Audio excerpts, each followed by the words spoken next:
This is our crew patch. I'm sure it's familiar to most of you. Here we are the night before launch. We actually had one dry run or dress rehearsal the day prior to launch. The weather wasn't quite good enough, but undaunted, we set out the next day. This is a beautiful sight.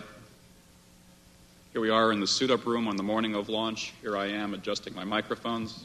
Here's Brian. Next, G. David. Everyone you can see is really anxious to go. Here's Nancy. You see a little hello here to her daughter. Here's Jeff, in very high spirits,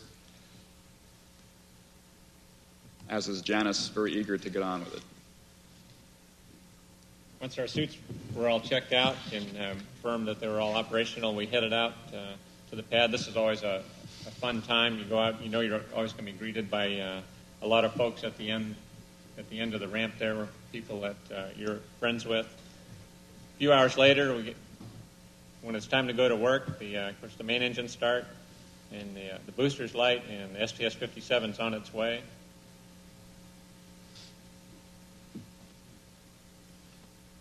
The roll program for us this time was nice and smooth. We had a cloud that was nearby. You'll see us going right by it. Went right by the edge of it. Ron and I had been sitting there looking at it for quite a while. It had just moved left and right over the pad, but was not a factor. Shortly after takeoff, you can see the shock wave here on the vehicle. Janice and I rode on the middeck, and the two events you really feel other than the initial takeoff is when the SRBs separate after about 2 minutes. We can feel and hear the sound of that separation. And then we go for another 6.5 minutes on the main engines, and one of my real great pleasures was my first sight of the Earth when I got to go up to the flight deck to participate in the external tank DTO photography. I handed David a camcorder, and he took these great pictures of the tank floating away, and I was using an F4 to take stills.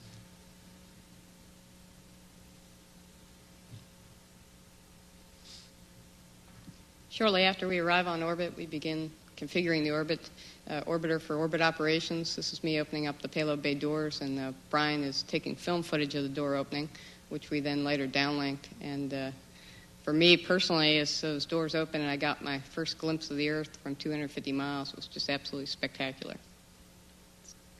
This is a view of the Eureka satellite as we're closing in on flight day 4. It's actually sped up a little bit, but it gives you an idea of what Eureka looked to us. Actually, it's coming down almost immediately overhead Janice's vantage point as she was back in the space hab. Here we are on the flight deck, and you can see there's a lot of activity going on in this time frame. This is all just prior to grapple with Eureka. As Ron mentioned, while the other 5 members of the crew were up on the flight deck, I was using the Space Hab overhead window to look through a night vision system and the laser ranger you see me taking out there to help support the rendezvous with range and range rate data. This is the view that I had of Eureka as Ron was doing the fly around to get the grapple fixture poised for David's activity. You can see David here looking at the monitors to make sure everything's ready for him to grab a hold of the Eureka and put it back in the bay as Ron is doing the fly around. And this is the view again out of the D camera. You can see the RMS coming in the right-hand portion of your picture there. The payload was very, very stable. That's a tribute to both Ron's flying capabilities and also just how stable the payload was. It was rock solid there, which is, from an RMS point of view, that's a great sight to see. Coming in here, this is just prior to grapple. In fact, I think grapple's about right there, and now it's being, the end effector, the snares are actually pulling the payload into the end effector there. This is an A camera view right now. And this, I don't know how many minutes later it was, we were already over in the post-capture position. And so the payload's pretty stable there. What you can see in the background there, we're just coming across the west coast of the United States. You can see the LA Basin down there with the clouds right there. And coming up into view right now, about in the middle of the picture, is the high desert area of California, and Edwards Air Force Base is just up beyond that. You can see the San Joaquin Valley up above that, too. One of the small problems that we had during the retrieval was that the antennas on Eureka failed to latch, so we took the opportunity post-grapple to send down some film footage of that so that the Payload Operations Center over in Germany could take a look at that. And then once everyone was satisfied we had some good views, we began berthing operations and deactivation of Eureka. And this is David operating the robotic arm, manipulating Eureka down into the berth position and to latch it into the payload bay.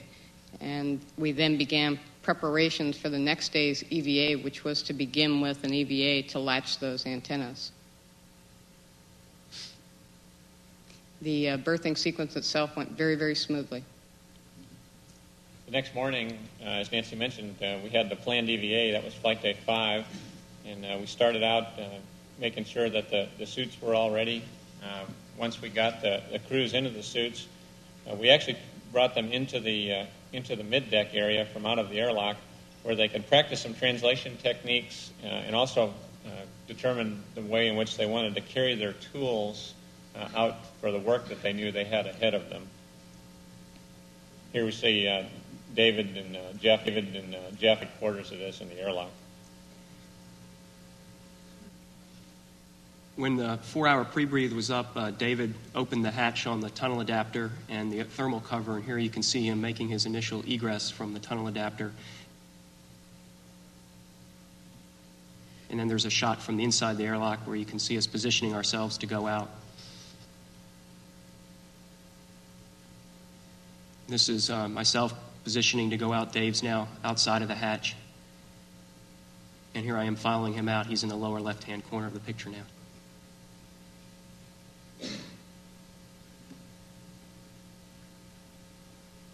First task that we had to do was to basically set up the work site so that we could go work on the Eureka antennas. And Jeff installed a PFR attached device on the arm and a safety tether, and then I came on over and attached the portable foot restraint right there that I was going to step in, and then Nancy was going to drive me around on the end of the arm there.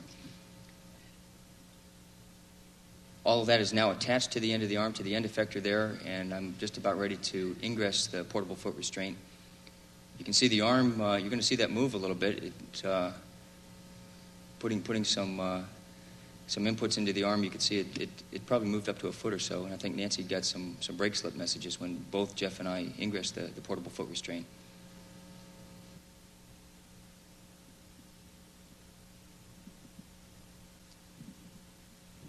And then from there, Nancy drove me on over and positioned me in front of the Eureka. The latching into the antennas while Eureka was berthed in the payload bay was one contingency that we really hadn't trained to. So overnight, the RMS and EVA folks worked very hard to send us some good procedures that they uplinked in the morning. And that involved manipulating David over in the middle of the payload bay and putting him right down between the chute payload and the Eureka payload to push on the antenna.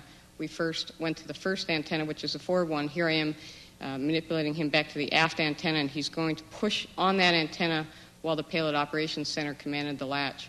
Jeff was absolutely invaluable to us. You see him over on the side. He was our eyes out in the payload bay to determine any clearances. The Eureka portion of the EVA took just a little bit less than 2 hours, and from that point on, we pretty much went into what we had planned as far as our DTO was, and that involved 3 major objectives, the first of which was what we called mass handling. And in this case, I was on the end of the arm, and I was carrying Jeff, and we were simulating Jeff was just being basically a 500-pound blivet. And I was using Jeff to simulate maneuvering around a large scientific instrument that we might have to do on future missions. Yeah, he acted as a blivet very well. While we were doing this, Nancy would maneuver me forward and aft in the payload bay as well as up and down out of the payload bay. And we did this both in vernier and course rates on the RMS. And results that I'd like to report are that the arm is a very stable platform. Driving around in either vernier or course rates was a fairly simple thing to do as long as you move slowly, as long as the inputs I made into the mass were slow inputs. It was very, very controllable. You can see here me rolling Jeff around just a little bit. From there, we went on and we did some fine alignment, and again, we found the same results there. As long as you move slowly on fine alignment, you can align things very precisely. After the fine alignment task, David and I switched places on the arm and third task, which was the high torque task. The idea behind this was being held in the foot restraint on the arm to go down and use a torque recorder to torque on some bolts, which is what I'm doing here, that were held, a bolt that was held on the sill. And the idea there was to look at the reaction forces and how the arm moved as we put those inputs into the bowl. And that turned out to work very easily, very much like our wet F training, and seemed to be a very easy operation to do while you're held in the foot restraint. The other major payload we had on board was SpaceHab. This was the first flight of SpaceHab. It's a commercial module connected to the crew compartment by a tunnel. There's a hatch at either end of the tunnel for ascent and entry, and you see David here opening up the hatch on flight day 1 so we can get SpaceHab ready for experiment operations. It flew uphill powered because some of the experiments required temperature control and monitoring, but there were a number of systems that had to be started up on that first day to get ready for use. You see David here on the forward wall of SpaceHab where the SpaceHab subsystems equipment mostly was, getting things ready to start operations.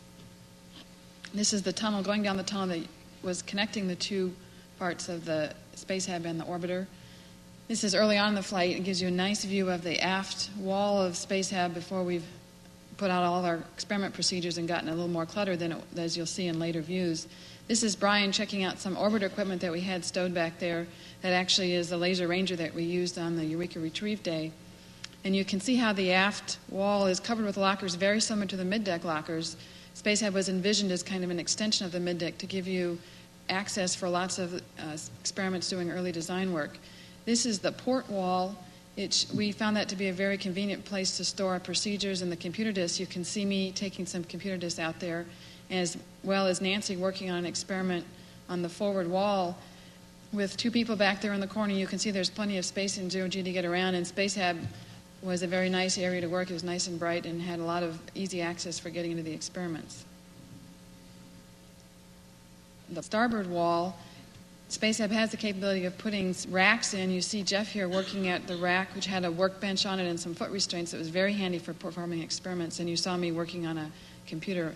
We also had some experiments in the mid-deck. This is Ron working on one of our protein crystal growth experiments, adjusting the focus for some photo TV we were taking of it. We flew a lot of computers on this flight, and this is an experiment tools and diagnostic system, which is basically checking to make sure you can do some IFM on baseline equipment. This is a liquid encapsulated melt zone, and by encapsulating it in a liquid, they were hoping to grow very pure crystals. And this is Jeff also operating an experiment called CGBA, which involved mixing the fluids together, and then you'll see him shake the fluids here in a second. And these were mostly all biological samples that he was activating. One of the experiments I ran from the mid-deck was called SCG for solution crystal growth, and we're stirring some solutions here as a precursor to another experiment that grew some ceramic crystals. Here's just a quick shot of one of the things I did one day was to solder a circuit board, the idea being to look into how feasible it is to do on-orbit repair of electronic components. Another thing we were doing back in the SpaceHab was we were actually looking at an experiment that was looking at how feasible it is to grow plants in space, which is something that we figured we'll have to do in the long term, and that's what Nancy was doing here. Looks like she got going in one direction and figured out it was easier to just spin all the way around. Another experiment that we carried called SHOOT, which was superfluid helium on-orbit transfer, was operated from a PGSC on the flight deck. Janice and I worked with that PGSC, and Brian and Ron coordinated the burns. Here you can see the cryogenic dewars for the superfluid helium on the MPES structure. The idea behind this experiment is to study the transfer of cryogenic fluid for future servicing of satellites. The other secondary that we carried on the mid-deck called FAIR is a fluid transfer experiment between two tanks to study future design of propellant tanks. This particular one is very similar to the design that's planned to be flown on the Cassini probe that will go to Saturn at the end of the decade.